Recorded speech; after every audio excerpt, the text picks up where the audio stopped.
Bueno, buenas tardes a todos. Vi que muchos leyeron y comentaron los relatos que, que se publicaron esta mañana en el grupo. Eh, Esos relatos estuvieron llegando en la última semana, por supuesto que llegaron más. Se publicaron estos cuatro porque de alguna manera tienen algunas cosas en común. Son cuatro relatos, uno que se llama Taller, de Susana Galpastro, otro que es Los libros, de Ana Danich, La trastienda y un par de zapatos, de Elsa, y El domingo, de María Cristina. Tienen algo en común, que es esos lugares que nos constituyeron, esos lugares íntimos de la vida privada que nos constituyeron cuando éramos chicos, ¿no?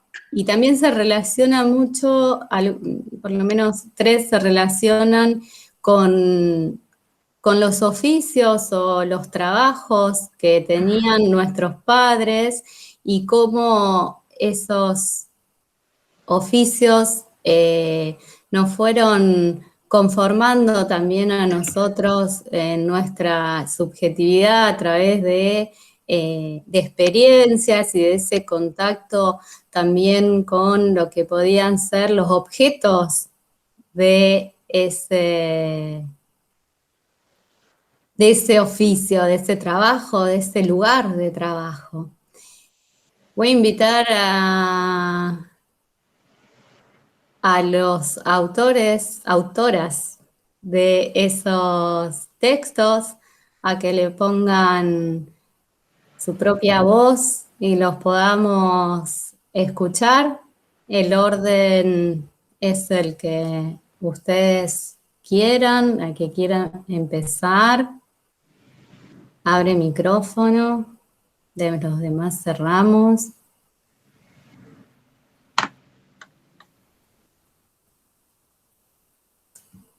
Ana.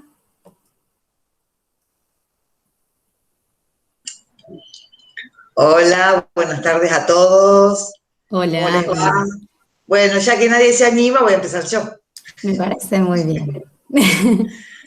Bueno, a ver, estoy buscando los libros.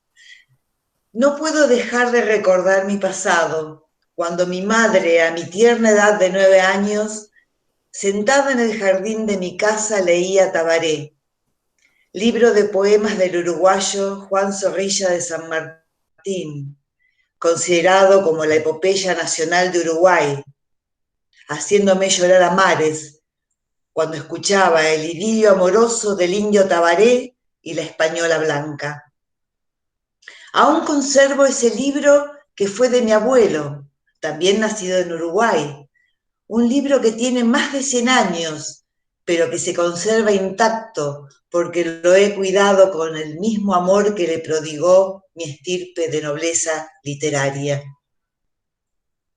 En mi casa no había muchos libros, dada la situación económica que no nos permitía, como hoy, comprar los que me interesaban.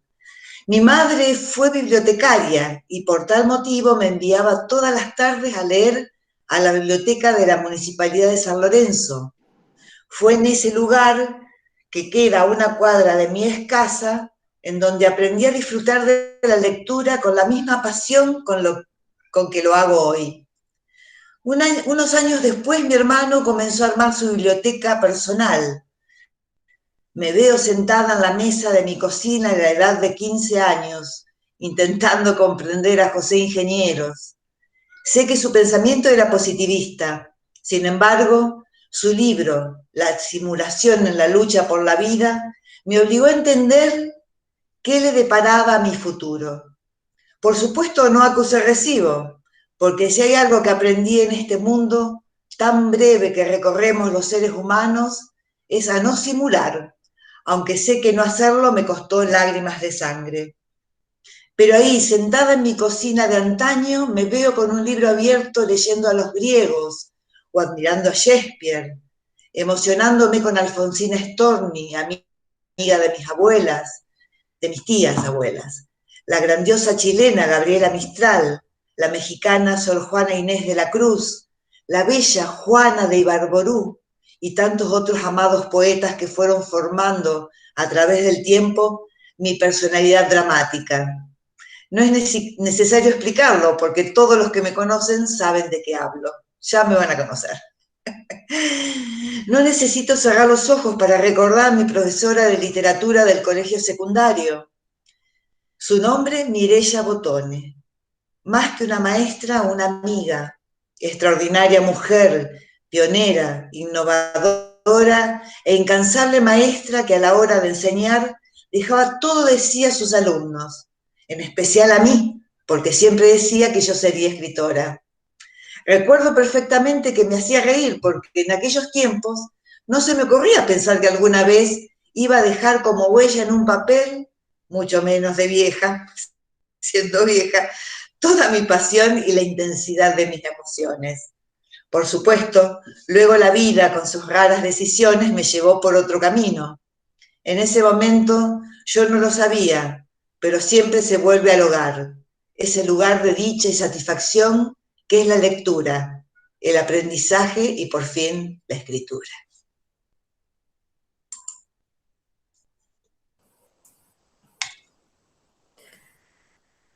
Hermoso, Ana. Aplauso silencioso. Ay, Ana no está más. ¿No? Me parece que se desconectó. Se desconectó, parece. Se Ana, oye. Ana María Daviou. No, Ana Danich. No, está cortada, se ha cortado. Ay, qué pena. Justo en el momento.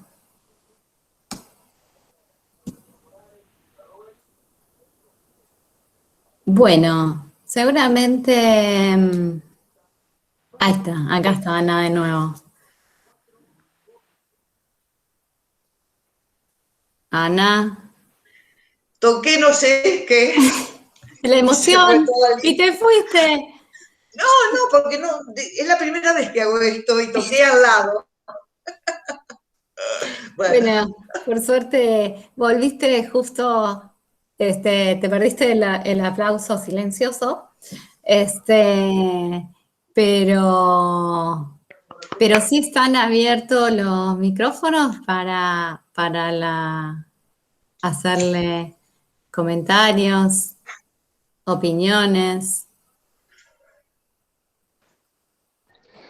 Bueno, como todos los relatos de esta semana, nos pusieron nostálgicos, me parece, porque si bien seguimos siendo lectores, creo que las personas de nuestra edad seguimos, los que tenemos el hábito de la lectura, seguimos siendo lectores, pero en nuestra infancia o en nuestra adolescencia los libros tenían un rol protagónico, porque por ahí era la única herramienta que teníamos a mano como para acceder al conocimiento y también al entretenimiento, porque no solamente se leía para conocer, sino también, yo recuerdo que empecé con las historietas, con los cómics, después seguí con las revistas Susi, que eran unas revistas así como muy rosas, con unos dibujitos hermosos, todos coloridos. También leí muchas fotonovelas, que no creo que vos, Cecilia, las haya conocido, porque Las conocí por estudiosa, no por, no por contemporánea, digamos. Pero sí, sé lo que son las fotonovelas. Que ahora te pones a pensar y la verdad que era como medio fotos de personas con globitos que hablaban. Y después, bueno, ya cuando, yo qué sé yo, a los 12, 13 años ya empecé a leer libros. Y empecé con Alejandro Dumas, padre, y con el hijo, y con los Tres Mosqueteros.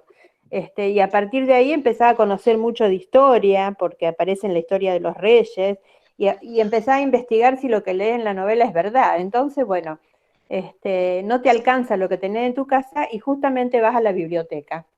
Yo iba a la Inmaculada, al colegio, que está en Provincia Unida y Mendoza, y tenía una biblioteca espectacular. Eran como 3 salones juntos.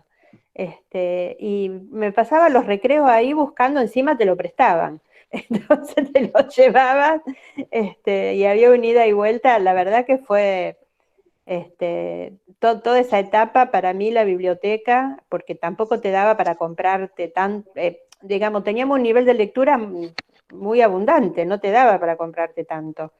Entonces la biblioteca tenía, y después cuando fui más grande empecé a ir a la biblioteca argentina, cuando ya me manejaba sola, que es un paraíso, sigue siendo.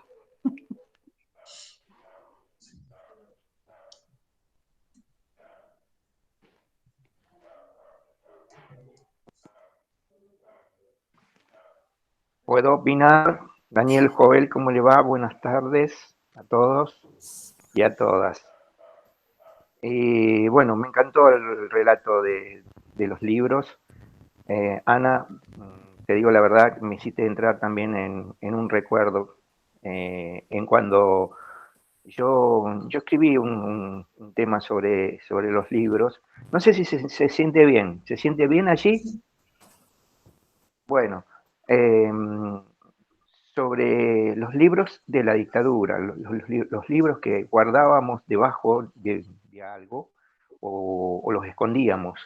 Bueno, bueno, me vino al recuerdo todo eso también, ¿viste? Y el primer libro que leí, que fue un tomo muy grande, a pesar de todo, y que lo rescaté porque era de mi papá, era La cabaña del tío Tom. Un librazo enorme, bueno, cuenta la historia de la esclavitud en Estados Unidos y todas esas cosas. Y después fui coleccionando, como decías vos, oyendo a buscar temas en las bibliotecas, y hasta me hice, bueno, con el tiempo, una pequeña biblioteca, una mínima. Pero yo rescato esto, son historias mínimas de vida que no son historias de un prócer o que van a estar en algún libro de temática o alguna cosa así. Son historias nuestras, historias que guarda la ciudad bajo el fondo o bajo la alfombra, ¿me entendés? Son historias de un pueblo, como lo que escribió Cristina también, y otro relato que no me acuerdo ahora. Bueno, me pareció extraordinario recordar esos momentos. Fin de la... Gracias. de la etapa. Educación. A mí Ana me hizo recordar también a mi padre. Mi padre tenía una pequeña biblioteca en la casa que tendría 100 libros. Y nosotros leíamos claro, la colección Salgari, Tarzán, una serie de libros de aventura que tenía mi padre y que empecé a aprender a leer. Mi carrera profesional fue por las ciencias duras, entonces como que no leímos mucho durante la época, la época técnica, pero después empecé a leer y bueno, ahora estoy formando mi propia biblioteca, debo tener alrededor de 500 libros, una cosa por el estilo, que fuimos formando con mi mujer de a poco y comprando de a poco. Así que me gustó mucho, me hizo recordar a mi padre, a la biblioteca de mi padre, que lamentablemente la perdimos porque no sé dónde está. Gracias. Cuando yo era hasta los 11 años, 10, 11 años, dormía en la casa de mi tía, porque mi mamá trabajaba a la mañana, se levantaba a las 4 de la mañana y se iba a trabajar hasta las 2 de la tarde. Entonces a la mañana estaba en la casa de mi tía hasta que iba al colegio al mediodía. Y mi tía coleccionaba todos los cuentos de las santas, las monjas sacrificadas, y mi personalidad, que soy bastante dramática, exageradamente, ya se van a dar cuenta cuando lean otras cosas, me emocionaba toda esa cosa tan truculenta de las monjas y las santas. Era una cosa y creo que lo que escribo hoy en día, que es muy fuerte, muy brutal, digamos, se debe, no esto que escribí acá, ¿no? Otras cosas, otros cuentos, se debe a que de muy chiquita ya fui mamando eso. Eso fue el inicio. Después fue, a los 11 años más o menos, comencé a ir a mi casa, a quedarme todo el tiempo y ya leía lo que acabo de relatar, ¿no? Pero bueno, pero la parte dramática viene de más niña todavía. ¿Cómo apago esto? Que no... Ah, ya lo encontré. Nada más. Sí. Tenemos varias manos levantadas. Susana Sí, Alpastro tiene la mano levantada, quería decir algo, ¿no? Bien, ella opinó de cualquier manera en el chat, ¿no? Sobre el libro UPA, que muchas veces es un libro muy recordado, como el primer libro de grado, ¿no? Y bueno, y muchos podemos recordar ese primer libro con el que aprendimos a leer y a escribir. Otra mano levantada es la de Cristina. Sí, hola, ¿qué tal? Hola. Sí, el libro UPA, como decía Susana, es cierto, muchos aprendimos con el libro UPA, pero además mi mamá, que me enseñó ella a leer y escribir, siendo yo bastante chica, me hizo hacer un libro paralelo. Se lo creó ella, lo imaginó ella, con figuras y demás. Así que, y una lástima que eso con el tiempo lo hemos tirado. Te iba a Pero preguntar sí, si lo tenías. sí, no los tengo. Pero sí, yo sí tenía posibilidad de leer porque en mi casa mis abuelos y mis tías, que eran jóvenes cuando yo nací, eran todos bastante afectos a la lectura. Y como vieron que a la nena le gustaba leer, también me regalaban todas las colecciones que alguien nombró de Villiquen, Robin Hood, todo ese tipo de cosas. Y sí, también pasé por las telenovelas que veían mis tías, que leían mis tías, por los cómics, que no se llamaban cómics porque mi tío más chico era fanático. Así que sí, cada vez que uno abre un libro, abre una puerta a lo desconocido. Realmente no sabes con qué te vas a encontrar y qué es lo que te va a significar. Mónica también traía, que me parece que alguna vez lo charlamos, otros años, todo lo que es la literatura rosa, ¿no? Que llamada literatura rosa, que uno empieza a leer, que durante mucho tiempo fue desprestigiada por la academia, ¿no? Pero luego tuvo como en esta suerte de revisionismo que a veces hacen también las academias, Corín Tellado, por supuesto. Corín Tellado, sí. Tuvo después su reivindicación, ¿no? Porque, bueno, por una parte, era lectura, es lectura, nos constituyó, lo leíamos, es lo que había para leer. Y por otra parte, la figura de Corín Tellado también fue un poco reivindicada, ¿no? Porque escribió durante una época donde no se podía escribir otra cosa. Entonces, escribía lo que se podía, ¿no? Cecilia, perdón, Sí. yo empecé con las fábulas. Ajá. A mí, Bien. muchísimo. Mi papá me compró, en casa no había libros, pero me acuerdo que me compraron fábulas y siempre me gustó. Leía todas y me hizo acordar Ana, a José Ingenieros, que tanto me gustan los valores de José Ingeniero y el hombre mediocre, que la verdad, y también lo que han comentado. Yo creo que UPA no, porque yo soy más grande. UPA creo que vino después. Pero sí, Corín Tellado también me envenenó la cabeza del amor idílico, ¿no? Idílico. Muchas gracias. A vos, sí, idílico y de cuerpos perfectos y esas cosas, ¿no? Todos tenían unos cuerpos perfectos. Bien. El Sí. cuerpo perfecto lo tenía Divito. No sé quién es. Divito, que dibujaba. Ah, los dibujantes, claro. Los dibujantes. Sí, Sí, Eran las, sí. eran las Por chicas eso de yo Vito. no tenía ningún Claro. dibujo ni nada, había que Sí. imaginarlo a través de las palabras, nada más. Por eso, Claro, pero bueno, claro. esas palabras eran de cuerpos, la revista Paturucito.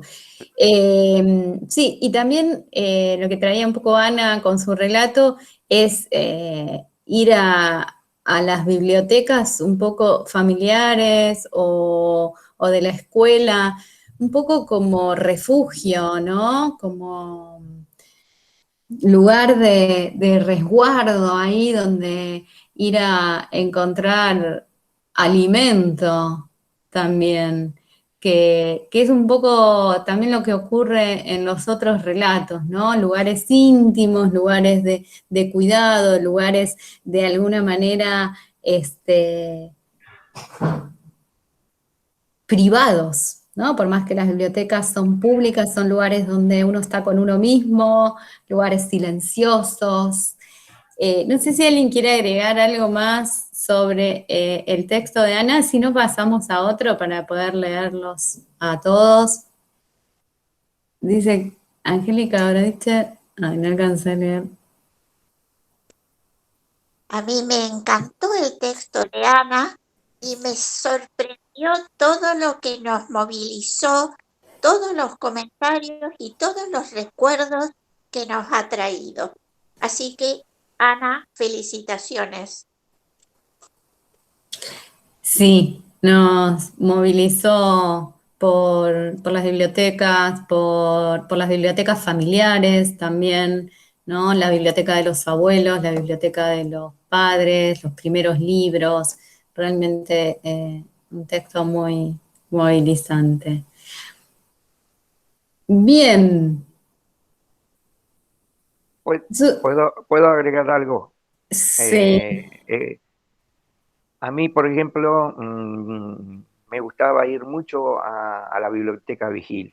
Yo vivía, a pesar de que vivía en la zona sur, y bueno, me movilizaba, no podía a veces llegarme a la biblioteca argentina, y en la Vigil lo que tenía que también te prestaban los libros.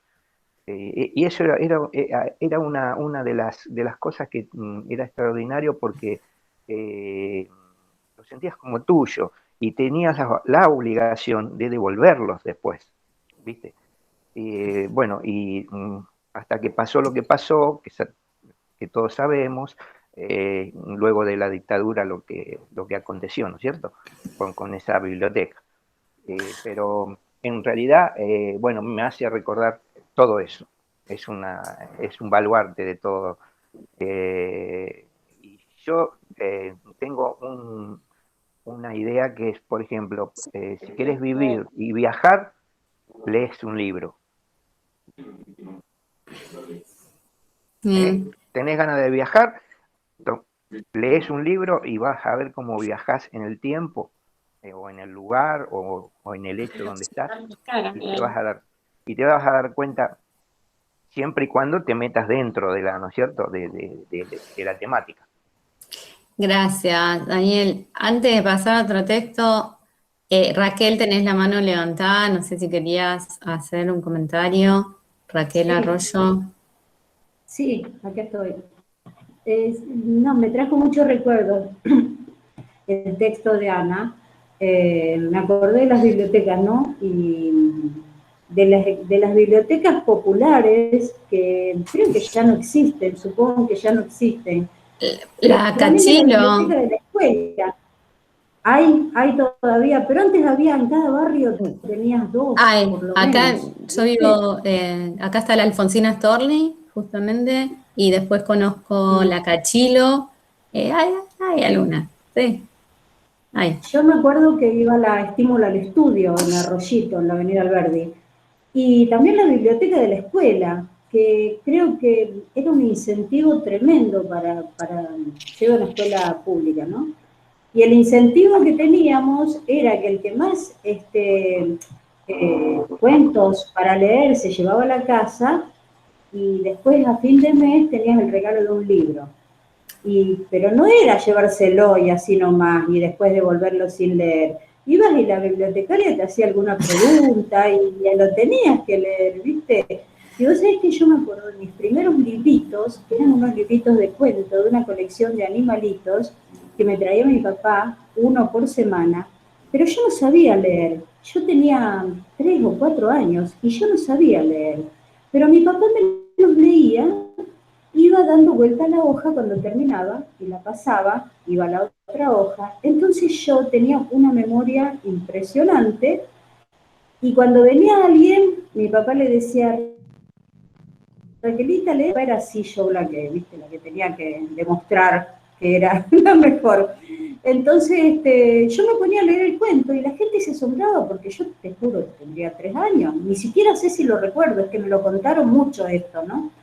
Y dice que yo me sentaba a leer y leía y daba vuelta a la hoja donde la tenía que dar vuelta y seguía con la mirada una página, otra página, daba vuelta a la hoja y así, y todos se asombraban creyendo que leía y no de ninguna manera sabía leer a esa edad todavía. Pero bueno, y después fueron las revistas, como decían acá los compañeros, ¿no? Que como vos decías, Cecilia, uno aprende con el Patorucito, incluso, que tenía esas palabras que usaba, ¿te acordás que usaban unas palabras del Che, el Aijuna, que a pesar de que no era un español, viste, de lo mejor, pero aprendíamos a leer con eso. Y me encantaba también las selecciones, que se compraba en mi casa una vez por mes, la revista Selecciones, y esa era tremendo porque había un montón para leer ahí. Así que bueno, esa es un poco la historia con la lectura y con los libros igual que Ana. Que con los libros, con el objeto se establece un vínculo, ¿no? Digo, va más allá no es un objeto solamente. Para pensarlo también hoy cuando no se está, nos estamos yendo algunos a los formatos, al libro en formato digital, ¿no? Pero el libro era eso que uno también manipulaba, eso que uno, bueno, ¿no? Hacía muchas cosas con el libro, digo, no solo aprendía a leer, sino, bueno, vos aprendías a decirlo de memoria y dar vuelta a la página cuando, ¿no? Son muchas las relaciones y los vínculos que se puede establecer con el libro.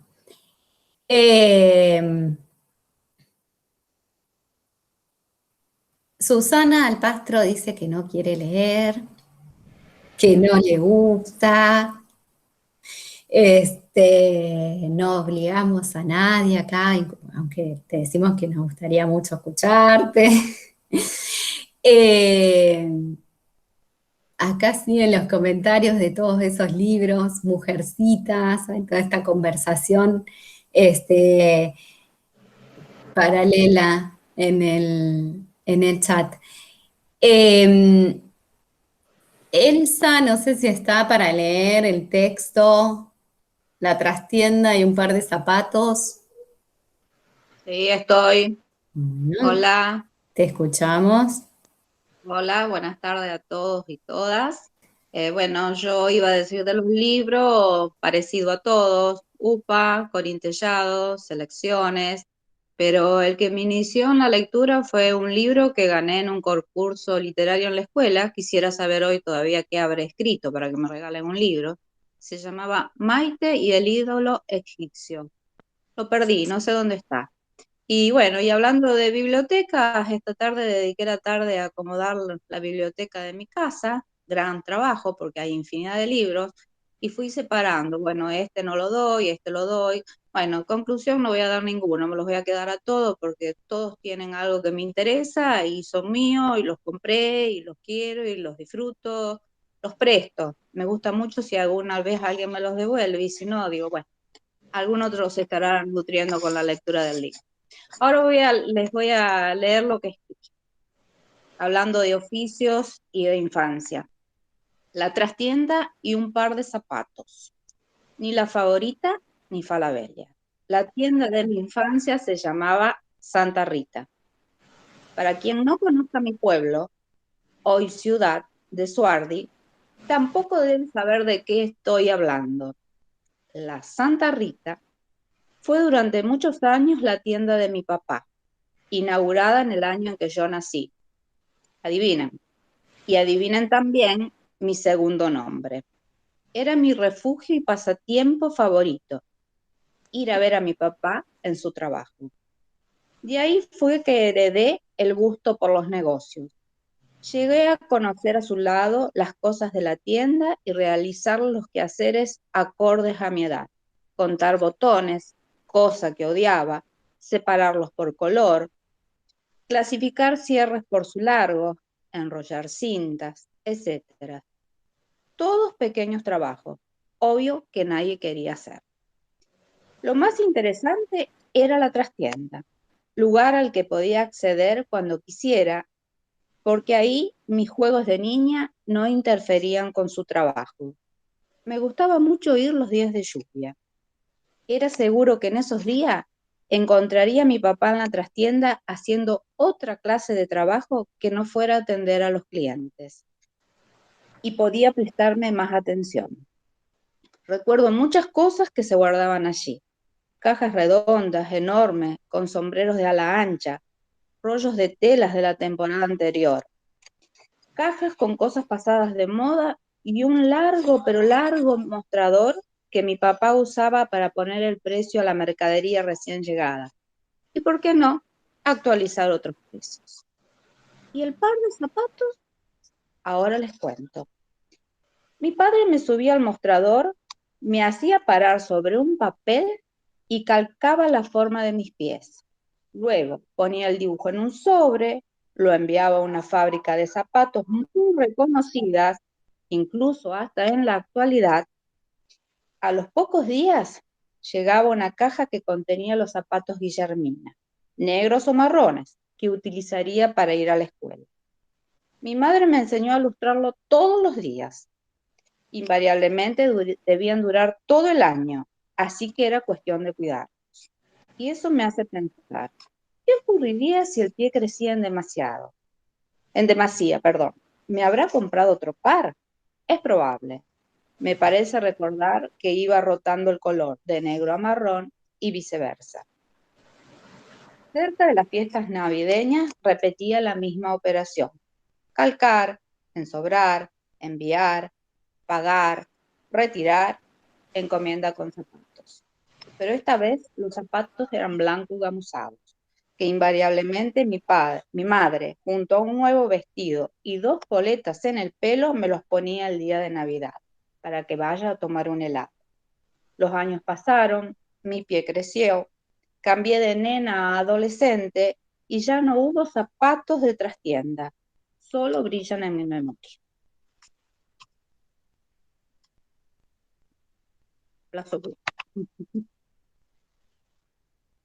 Gracias. Sí, Ana, no es la mano levantada. Es muy poética la narración. A mí me recuerda muchas cosas que me han pasado también. Lo de la trastienda, esa parte detrás, que es todo como una cosa, como un bosque escondido o algo escondido adentro de un bosque, una casita. Entonces uno va sigilosa y se mete ahí adentro y encuentra cosas diversas, todas cosas raras, mágicas. Me sonó mucha poesía lo que escribió. Muy bello, los zapatos blancos, gamuzados, la Navidad, todo eso. Este relato me apasionó. Sinceramente, Elsa, sos poeta. Porque bueno, muchísimas gracias. Sos poeta.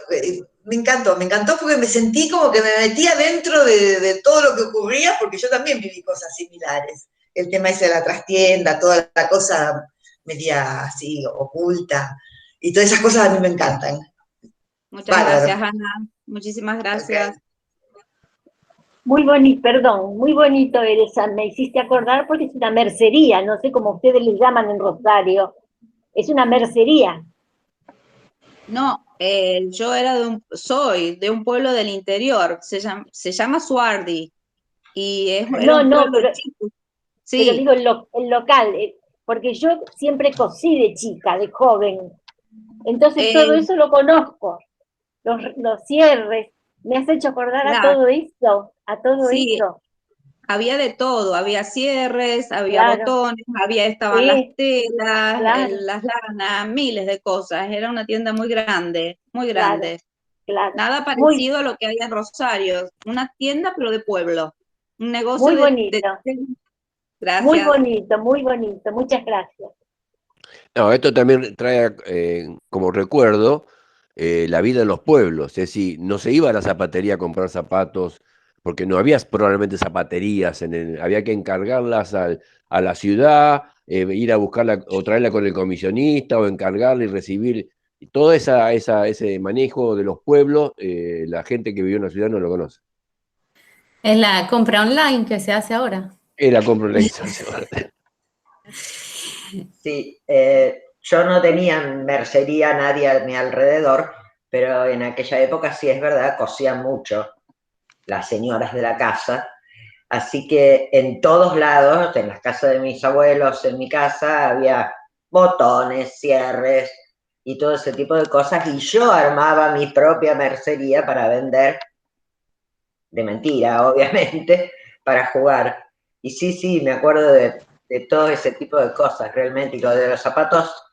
No, yo vivo en Rosario y por consiguiente íbamos a la zapatería, pero en un viaje que hice no hace mucho y le quería traer zapatillas o zapatos a mis nietos, hice eso de tomarle la medida de la planta del pie, porque estaba en otro país y los números eran distintos, así que sí, me llevé los moldes de los piecitos y traje el número perfecto. Muy lindo Entonces, relato, realmente. mi papá fue un precursor entonces, porque calcaba y enviaba por correo, que no sé a dónde puede haber enviado ese dibujo, seguramente a la fábrica, no sé, una zapatería en Buenos Aires, no sé, la distancia son 600 y algún kilómetro de Suardi a Buenos Aires, pero evidentemente, y no sé qué habrá hecho con el pago tampoco, porque no había transferencia como ahora, te hago una transferencia, no. No sé cómo hacía pagarlo, cosas que no pregunté porque era muy chica y bueno, ya no había que Seguramente preguntar. con cheque. Con cheque, sí, con correo. cheque, seguramente. Claro. Sí, o por correo. O a caballo, Elsa o a caballo. 600 kilómetros son mucho. ¿Puedo comentar algo chiquito? No sé si se me ve. Sí, se te ve un poquito oscuro, pero se te ve y se te escucha. Te escuchamos, Eti. Bueno, no, gracias. Me encantaron todos los relatos, muy emotivos. Especialmente, vos sabés que me trajo a la memoria, bueno, todo lo que dijeron, ¿no? Los libros, las radionovelas. Pero vos sabés que yo hice mi primaria y jardín en la Escuela Normal número 1 de acá de Rosario, y en los últimos grados, o sea, ya empezaba a ver séptimo, o sea, sexto y séptimo, nos tomaban trimestrales. Y vos sabés que o cuatrimestrales eran, y una de las cuatrimestrales eran la prueba de lectura, y teníamos que pasar al frente con el libro y tener que leer y bueno, y respetar las comas, los puntos, levantar la vista, cómo dar vuelta a la hoja. Es increíble, o sea, eh, parecemos realmente, si uno le cuenta a un chico de hoy en día con todo esto de lo virtual y de las cosas que hemos vivido, la verdad que hermoso. Y también me trajo otro recuerdo muy lindo cuando yo era chica. Tenía unas amigas que yo todavía no sabía saber ni leer, pero eran un poquito más grandes que yo, y a pesar de que yo vivía en el centro, cerca de la Escuela Normal número 1, pero era como un barrio, era otra o sea, el tráfico, cómo nos manejábamos. Y bueno, y jugábamos con nenas del mismo barrio, y había una que era más grande, me acuerdo que, no sé quién habrá sido el autor, pero ¿se acuerdan los libros así recortados que incluso vienen ahora? Y era La ratita presumida.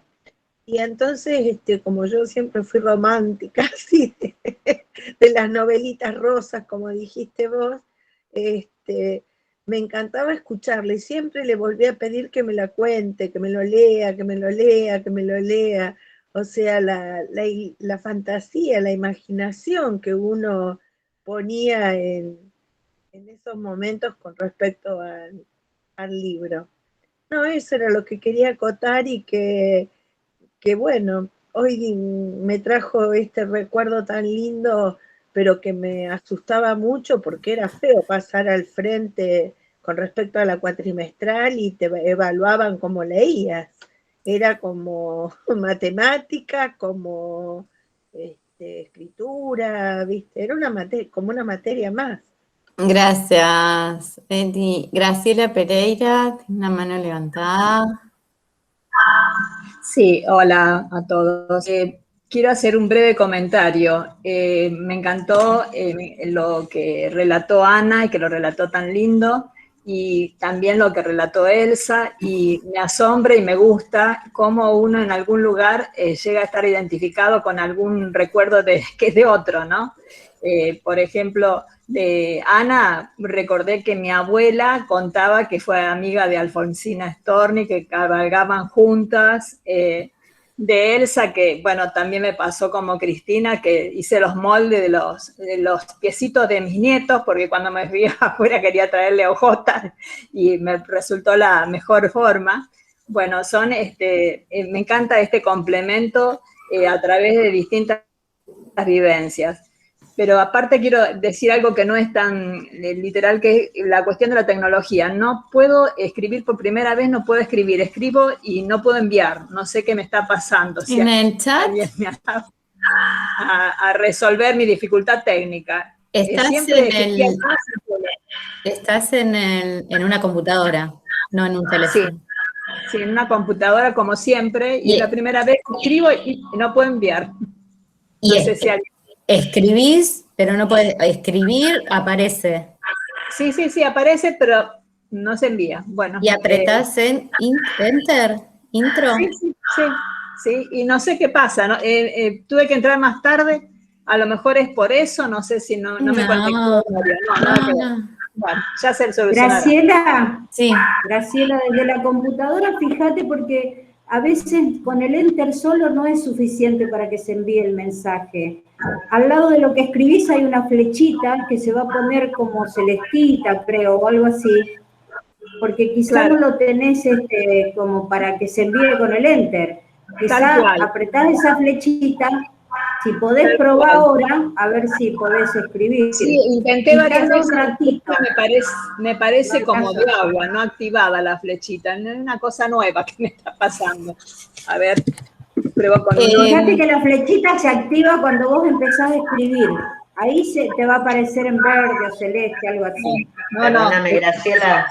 ¿No? Arriba en la computadora figura un icono que dice chatear con todos. Sí, estoy ahí. ¿Lo activaste?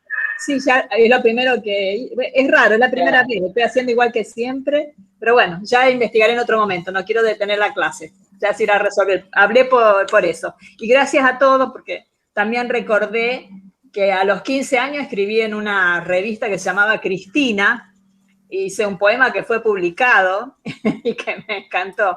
Después me dediqué a la matemática, nada que ver, pero me encanta leer y escribir. Y me encanta cómo escriben todos y poder leerlo. Bueno, nada más que eso. Gracias, ya voy a solucionar en algún momento este problemita. Gracias, Cristina. Bueno, no, está bien, a veces tenemos que solucionar problemas técnicos también, y está bueno que nos ayudemos entre todos. Para terminar ahí, como un pequeño cierre con el relato de Elsa, si bien las vivencias son distintas en un pueblo que en una ciudad con respecto a esto, otros años aparecieron relatos también de esa compra de zapatos, porque también la vivencia es que había un par de zapatos al año, o sea, no sé, así como había pocos libros, ¿no? Y había que recurrir a la biblioteca, ¿no? Esto que contaba Mónica antes, tampoco la compra de zapatos era un ritual, ¿no? Y se hacía antes de empezar las clases. Digo, y esto pasaba tanto, bueno, en esta compra a distancia, ¿no? Que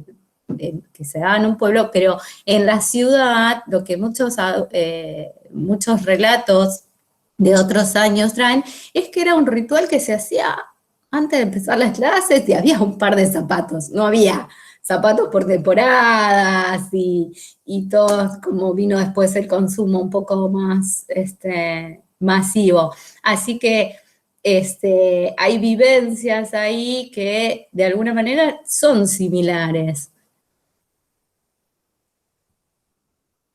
Cristina, ¿querés leer tu texto del domingo? Dale. Gracias. Lo leo. Es medio largo comparado con los otros relatos, pero bueno, aquí vamos. Espera que... Yo sigo con el papel, como verán.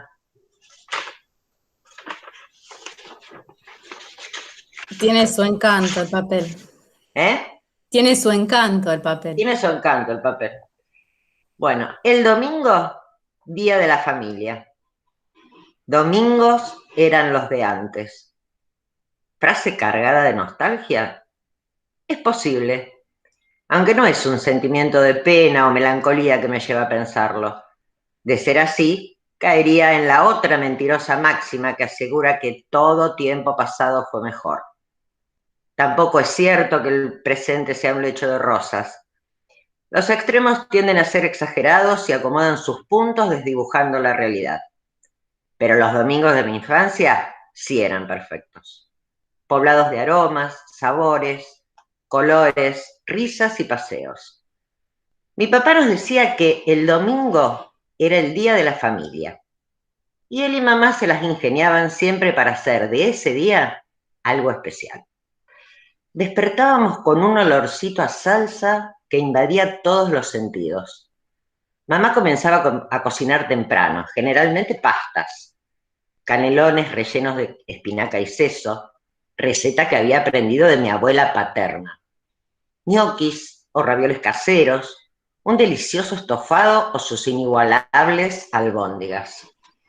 Después del desayuno, era papá quien se encargaba de vestirnos con la ropa dominguera. Nos subíamos al auto y partíamos los tres a disfrutar de esas mañanas únicas. Paseo tradicional y encantador de nuestra primera infancia era el jardín de los niños. Al pasar por el arco de la entrada comenzaba la magia. Primero recorríamos el zoológico, con todos aquellos animales, salvajes algunos, otros casi domésticos, que aunque hoy hemos comprendido que es injusto que estén encerrados y fuera de su hábitat, es necesario ubicarnos allá a lo lejos a fines de los 50 y principios de los 60, donde solo podíamos verlos dibujados o por fotos en las enciclopedias, o quizás en alguna película que de tanto en tanto pasaban en los cines, y eso contribuía a que, al tenerlos allí, cerquita y vivos, fuera realmente mágico. Leones de largas melenas recostados al sol sobre las piedras, pumas de andar sigiloso afilando sus garras en el tronco de un árbol, osos enormes cubiertos de un espeso pelaje marrón, hienas feas y desconfiadas, ciervos, llamas y guanacos, con lo que debíamos tener cuidado porque te escupían, y monos graciosos colgados de los barrotes, estirando sus manos, esperando los mañíes que le ofrecíamos los visitantes.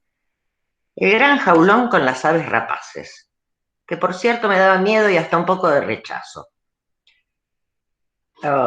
Con águilas de grandiosas alas desplegadas, filosas garras y una mirada penetrante, halcones, buitres y cuervos negros azulados con un plumaje brillante que emitían un sonido agudo y ensordecedor.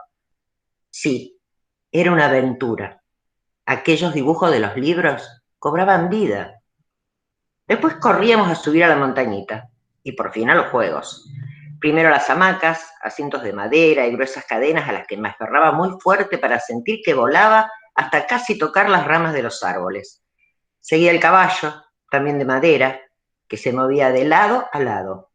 Luego la calecita tracción a sangre, porque había que empujarla con las manos para que gire.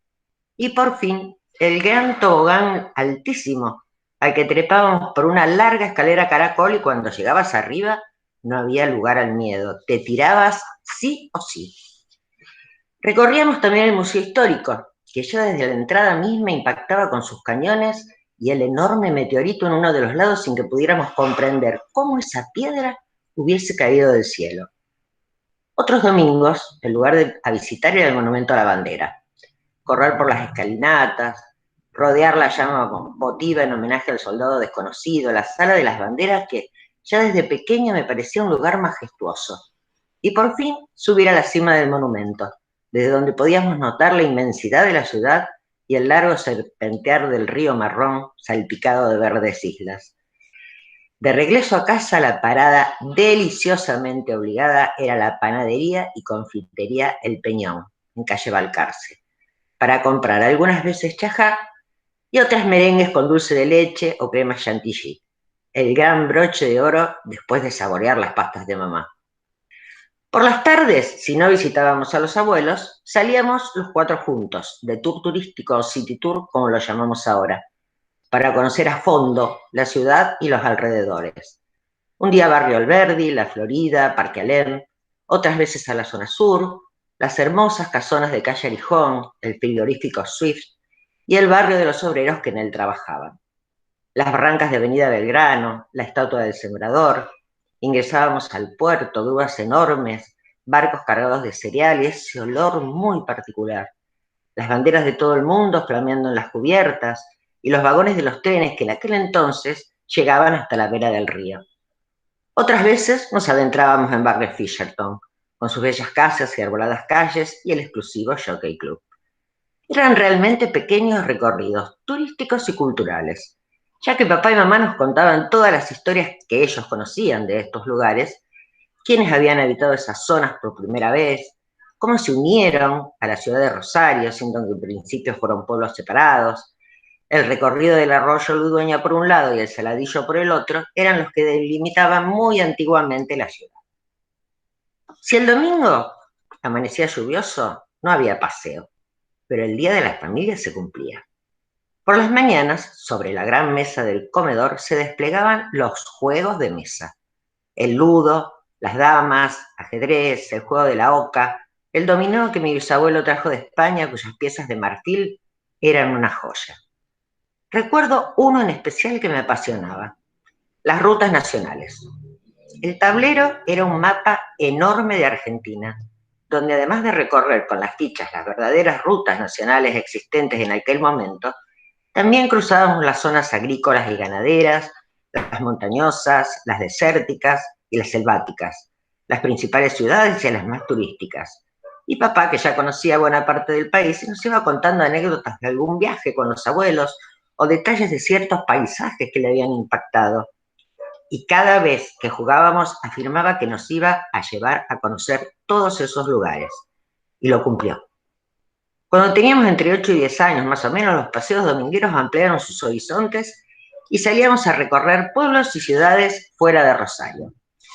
A San Lorenzo para visitar el Campo de la Gloria, el convento, la habitación con una cama pequeña donde durmió San Martín, el campo y las barrancas en las que se libró la batalla y el famoso pino que entonces estaba erguido y saludable. Recorrer Villa Constitución y San Nicolás con sus fábricas de altas chimeneas humeantes, el símbolo del progreso, nos decían. Melincué con su hermosa laguna de aguas y barros sanadores, al arroyo Pavón a pasar un día de pesca, Santa Fe capital y atravesar su puente colgante, conocer el Museo Histórico y las figuras de cera de la Sala de los Constituyentes, o a la ciudad de Paraná, a la que cruzábamos en balsa, cuando todavía no existía el túnel subfluvial. Mi viejo siempre nos decía que antes de cruzar el charco o surcar los cielos para viajar por el mundo, primero debíamos conocer lo nuestro. Y establecía algo así como una escala: tu ciudad, tu región y los confines de tu país. Solo así estarías preparado para conocer otros mundos y otras realidades. Así lo hizo él. Amaba su país. Disfrutaba cada kilómetro recorrido, siempre en auto. Y luego surcó los cielos y los mares para conocer aquellos otros mundos. Pasó el tiempo, nacieron mis niños, e intenté continuar, quizás sin pensar la verdadera esencia que hoy creo que encerraban aquella tradición del domingo día de la familia. Y aunque no de la misma manera, ya que la realidad cotidiana había cambiado radicalmente, en parte lo hicimos. Las pastas de mamá fueron reemplazadas por el asado, los merengues por helado. La casa del fin de semana de mis viejos sustituyó a los paseos matinales domingueros, aunque de tanto en tanto las tardes invernales en el jardín de los niños, ya casi sin zoológico, remar en el laguito del parque, llevarlos al gusano, los autos chocadores y la rueda gigante o recorrer el monumento siguieron siendo una buena opción. Por otro lado, mis hijos practicaban deportes, los varones fútbol y la nena gimnasia deportiva, por lo que la salida obligada de sábado y domingo por unas horas eran las canchas de fútbol infantil o los clubes donde se realizaban los torneos de gimnasia. Y sí, todo cambia. Pero hasta ese entonces uno de los fines que perseguía la rutina especial dominguera, que era compartir el día en familia, se seguía cumpliendo y con gusto se disfrutaba. Recorrer los barrios de la ciudad, permiso, ¿no?, dejó de tener significado. De repente todo estuvo cerca, y las pequeñas historias personales o familiares que nutrían aquellas tardes de tour turísticos citadinos se transformaron en historias colectivas. Las currículas escolares cambiaron y coincidieron con aquella escala de mi viejo. Primero se estudiaba la ciudad, la provincia, las regiones y el país. Y aquellas excursiones en familia fueron reemplazadas en gran parte por las visitas y viajes escolares en los distintos niveles. Hoy estoy casi convencida que el sentido del domingo día de la familia encerraba mucho más que el simple hecho de dedicarnos un día para estar juntos sin las prisas del trabajo, las preocupaciones cotidianas. Eran días de construcción de recuerdos, de compartir tradiciones, de transmitir sentimientos y conocimientos, de mostrarnos el hoy con las diferencias del ayer y las proyecciones del mañana. Los niños de entonces no contábamos con la tele, ni con la PlayStation, ni con las cientos de plataformas donde podemos ver el mundo hoy en tiempo real. Solo los libros, las fotos, los relatos de nuestros padres y abuelos y toneladas de imaginación. ¿Domingos eran los de antes? No lo quiero afirmar, pero lo cierto es que sin duda eran deliciosamente diferentes. Gracias. Gracias. Son domingos que todos vivimos de alguna u otra manera. Recuerdos, son recuerdos que salen, ¿no? Nos están contagiando, me están haciendo llorar, ¿eh? Paren, ¿eh? ¿Que sos hombre duro o no? Mentira, no sos un hombre duro. No, me aflojo enseguida. ¿Sabe qué pasa? Que estamos leyendo Corintellado. ¿Hay manos levantadas? La mía no, porque yo ya la levanté y no la puedo borrar, no sé cómo se hace. No, sí, ya la bajaste. ¿Para hacer un comentario sobre el texto? ¿Sobre el relato? Bueno, te iba a decir que Cristina nos paseó por todo Rosario, por toda su infancia, su historia, y ese olorcito a tardes de domingo, en mí por lo menos me quedó grabado. Bueno, eso era todo y felicitaciones por el relato. Es largo, pero es exquisito. Bueno, gracias. Sí, se siente el olor a los canelones, recuerdo el olor de los canelones de mi madre. Qué rico. El estofado. Claro. Mi padre no sabía hacer asado, así que no había asado, pero los canelones. Canelones o ravioles. O el guiso de mondongo. ¡Uy, qué rico! Sí, Salsa a la portuguesa. Bueno, perdón. Sí. Cristina, me paseaste porque yo Rosario lo conozco de turista. Ajá. Yo vivo en el Gran Buenos Aires. Así que la verdad que me paseaste. Muchas gracias. No, está bien. Tenés el micrófono apagado, Cecilia. ¿Puedo hablar? ¿Puedo hablar? ¿Quién es Ana? Ana. Ana. Sí, me parece que Susana también está hablando igual que estaba yo con el micrófono apagado. A ver, Ana. Bueno, me encantaron los detalles. Cristina tiene pasta de novelista, porque los detalles son perfectos. Paso por paso, detalla todo lo que vio y lo que recuerda. Realmente yo no lo podría hacer. Yo tiendo más a la ficción, por lo tanto, es la imaginación. Cuando yo detallo algo, imaginación, pero no datos reales, concretos. Me encantó todo el paseo, pero te olvidaste del tren fantasma. Cuando lo leía, que todos fuimos al parque, digo, qué raro que no fue el tren fantasma, porque a mí me apasionaba. Pero cuando yo era chica no estaba el tren fantasma. ¿Cómo? Cuando yo era chiquita, a la edad que íbamos al jardín zoológico, no existía el tren fantasma. ¿Ah, no? Eso no, ya estaba cuando yo era adolescente. Bueno, yo recuerdo haber ido pero no soy tanto. A los 8, 9, 10 años, al tren fantasma, bueno, al gusano, a los autitos chocadores, a los karting. Bueno, pero los detalles me encantaron, perfectos los detalles. ¿Vos sos la que escribió de los músicos? Sí.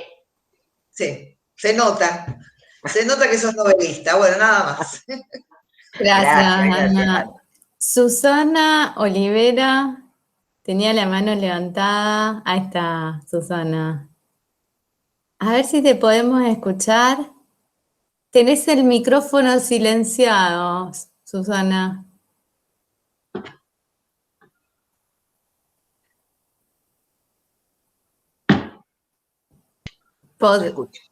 Susana, tenés el micrófono silenciado. Que apretar el botón del micrófono para abrirlo. En el centro, abajo en el medio, Susana. Ahora está, acá está. Lamento, algo ha pasado con mi habilidad para manejar el celu. Me he perdido parte del relato de Cristina. Quería comentarle que a los juegos que ella mencionó, le agrego la perinola y el estanciero que sabíamos jugar siempre. Sí. Muchas gracias. Y perdonen, no sé qué hice con el celular. Se me mezcló todo, se me fue todo, perdí parte de lo que ustedes decían. En fin, para la próxima voy a estar más hábil. Gracias, amigos, y gracias, Cecilia. Gracias a vos, Susana. Estás hábil, te habrás perdido un ratito. Estas clases, igual estos encuentros, mejor dicho, no son clases, quedan grabados. Después podemos ver cómo, dónde y cómo subirlos por si alguien no pudo asistir o quiere volver a verlo, o a escucharlo, o a verse. Ya después averiguo cómo podemos hacer con eso. Perdón, pero no sé si de la página de la UNR hay subidos a YouTube. Sí, pero en un entorno privado esta vez, digamos, que tienen que ver con comunidades, digamos, comunidades UNR. Lo averiguo para el próximo encuentro. Hay unas manos más levantadas, Elsa. Hola, ¿me escuchás? Sí. Yo quería decir que me encantó el relato de Cristina, muy descriptivo, muy amplio, nos paseó por Rosario y realmente todo lo que ella va nombrando vuelve a la memoria, nos va recordando. Muy lindo, la verdad que nada, la felicito. Ojalá algún día yo pueda escribir como ella. Un beso grande. Es demasiado Buenas tardes a todos. Chau, chau. Chao. Bien, creo que ya no hay manos levantadas. No sé si alguien más quiere hacer algún Sí, comentario. ¿puedo decirle algo a Cristina? Sí, claro. Bueno, no, que me pareció que hizo una semblanza general de la época, o sea, describió los juegos de adentro de la casa, los juegos de afuera, los paseos de la ciudad, los paseos de afuera de la ciudad. Hay mucho en común, creo. Yo también me acuerdo que con mi papá decíamos, nosotros vivíamos siempre en Alberdi, ¿no? Y mi papá decía, vamos a ir para Fisherton, como si Fisherton fuera una parte separada de Rosario, porque todo era muy diferente. Mi viejo era de zona sur, se casaron y vinieron a vivir a Alberdi, y Alberdi en ese tiempo era un lugar de casas bajas, no es lo que era ahora, que se ve en la Barranca y todas esas casas lindas. Las casas lindas estaban en Fisherton antes. Entonces decíamos, vamos a dar una vuelta a Fisherton, y nos extrañaba eso de ver que en cada cuadra había 2 o 3 casas nomás, de grandes que eran impresionantes. Sí. Y bueno, me gustó eso que hiciste, Cristina, que fue una semblanza de la época visto desde distintos puntos de vista, desde el paseo por la ciudad, la comida, los juegos y todo eso. Muy lindo, bueno. Te felicito. Gracias, gracias, gracias. Tanto la trastienda como el domingo cuando llovía y no se podía salir, como esa mesa en la casa, ¿no? Para poder acceder a la biblioteca, todos espacios de alguna manera íntimos, unidos a otros hechos, pero íntimos de la vida privada, ¿no? Y donde nos formamos y nos conformamos y que actúan como un poco de ese lugar en el mundo, ¿no? Y pensaba hoy que tenemos que estar en nuestros hogares, ¿no? Y volver a encontrar dentro de las casas, ¿no? Esos lugares tipo refugio para poder hacer, para formarnos, para conformarnos, para encontrarnos, ¿no? Como una vuelta de alguna manera. Y bueno, por supuesto que los relatos, más allá de las localidades, de los pueblos, de las ciudades, ¿no? Porque también tenemos a Amalia, que dice que es de Buenos Aires. Lo maravilloso es, como decía Beatriz, ¿no? Cómo podemos ir conformando a través de pequeños relatos, pequeñas historias, no son las narraciones épicas, una memoria en común, una memoria colectiva. Creo que aparecieron muchos otros puntos en común. Recién mencionaban, bueno, la salsa, la comida, ¿no? De los domingos. Aparecieron muchísimos libros y revistas en común también. Bueno, historias para seguir escribiendo y seguir compartiendo. Vamos a terminar por hoy. Nos volvemos a encontrar en esta dirección el jueves que viene. Manden sus relatos, sus producciones, los leemos. A su debido tiempo los vamos publicando a todos. Y bueno, cuídense, tengan buenas noches. Nos volvemos a ver. Buenas noches, hasta la próxima. Gracias. Gracias. Muchas gracias. Chau. Chao, Muchas chao. gracias. Chas.